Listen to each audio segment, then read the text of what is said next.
Enlightenments from the call of Moses a.s. When he reached full age and became fully grown, we bestowed upon him wisdom and knowledge, for thus do we reward those who do good. Here we go with Moses a.s. After Allah bestowed upon him wisdom and knowledge into the city, the capital of Pharaoh, which he filled with corruption, tyranny, killings, targeting the believers, assaults against people's honor, and subjugation of the weak to serve his gigantic criminal machine. Moses a.s. came and approached two men. One of them was an Israelite believer, and the other one of Pharaoh's abominable soldiers who wanted to exploit and humiliate the Israelite. The latter refused to accept the humiliation and abasement of which the majority of the children of Israel had their fill. Moses a.s. then killed the damned man, describing him as the work and creation of Satan. Surely Satan is the enemy of Allah and the adversary of his servants, who was made manifest to every man of sound nature, and likewise for that damned soldier of Pharaoh.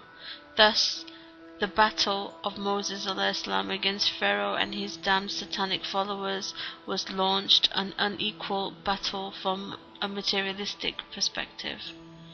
Moses a.s. then left the city, scared and watchful, invoking Allah to deliver him from those unjust people, not in quest for worldly pleasures that would confine the likes of Moses a.s., but so as he may bear the standard of Allah. There is no God but Allah. Moses did not raise a hatchet to destroy an idol incarnating the ideologies of the errant people. He assaulted those people directly, killed one of them, and then attempted to kill another.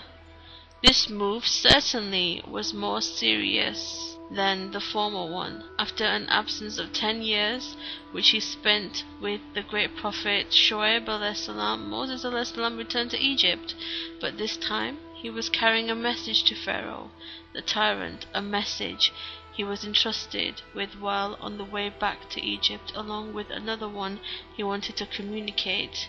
There is no might save in Allah. The powerful Lord of heaven and earth asked Moses, "What is that in your right hand, O Moses?" Although the Almighty was all aware of the thing Moses was holding on his right hand, it was a mere staff, according to the observations of those blinded by materialistic pursuits, with which Moses a.s. could not face Pharaoh's forces, who were armed with the most developed weaponry of that time.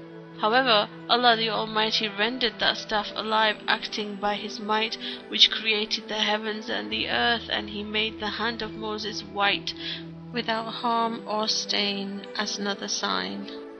Although those signs were great and wonderful, the weapon of Moses was neither the staff nor the miraculous white hand. His true invincible weapon was, "There is no might save in Allah." As for Moses, those signs were only meant so he may be seen as among his Lord's greatest miracles.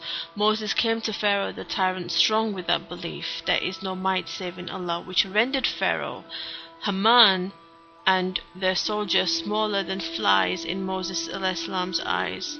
Nay, also insignificant. Then Moses and Aaron cried out in Pharaoh's presence, "We brought to you a sign from your Lord, and peace be upon those who follow guidance. Verily it was revealed unto us that punishment awaits those who reject and turn away." The tyrant then started stickling and arguing, "Who is your Lord? What is wrong with the early generations?" Then the damned man renounced, he said, "O Moses, have you come to drive us out of our land with your magic? Surely we can produce magic to match yours. Set then an appointment between us, which we shall not fail to attend, neither you and nor we, in a place where both shall have even chances." Pharaoh and his soldier were haughty and deserved punishment. Consequently, they were drowned in the sea of their sins, so as they may serve as a lesson for the pharaohs of this time and their soldiers. Therefore, is there anyone willing to learn a lesson from it before the word proves to be true? Some of the most noticeable aspects of the call of Moses a.s. 1. Moses a.s. started off by killing one of Pharaoh's soldiers, and this stance is extremely serious, since killing and fighting are often the last resort when spreading the call and the word of Allah. There is no God but Allah. What could then be the reason that let it be the first recourse here? There are many reasons, of which we mention the following. 1. Moses was facing a tyrant who domineered people's lives, killed, stole, pillaged, and overpowered the people of the earth with no deterrent. Therefore, Moses' blessed act, which consisted in killing that satanic soldier, constituted a major blow and a significant deterrent to Pharaoh, his followers, and soldiers. 2.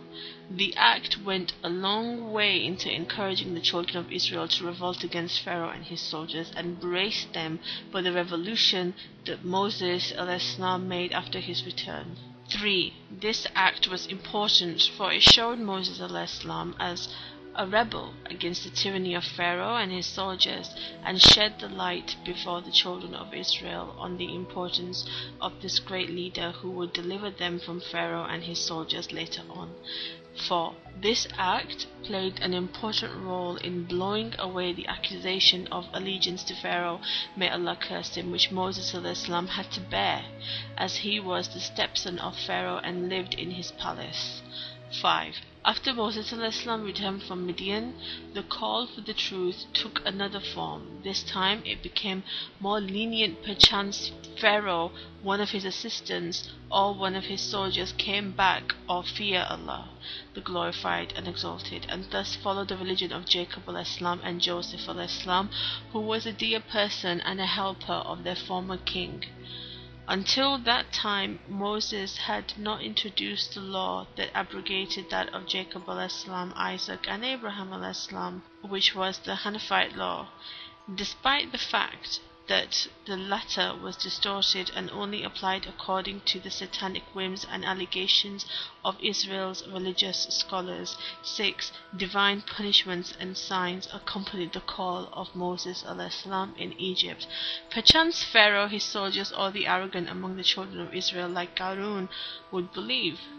Some of those punishments consisted in turning their water into blood and heaping their lands with frogs. They implored Moses to ask Allah to relieve them from such punishment. Even so, only a few of his people followed Moses. Alas, and woe unto the believers. 7. At the end of the call, Moses a.s. migrated with those who believed and left Egypt, while fearing that Pharaoh, his people, followers, and soldiers would subdue, hurt, and kill them. When both groups saw each other, that growing fear was manifest among the children of Israel, whose faith was weak and shaky. They said, "Surely we will be overtaken by Pharaoh and his soldiers." However, Moses a.s. scolded and advised them that they were migrating to Allah, the one and all-compelling subduer. He said, "By no means. My Lord is with me. He will show me a way out."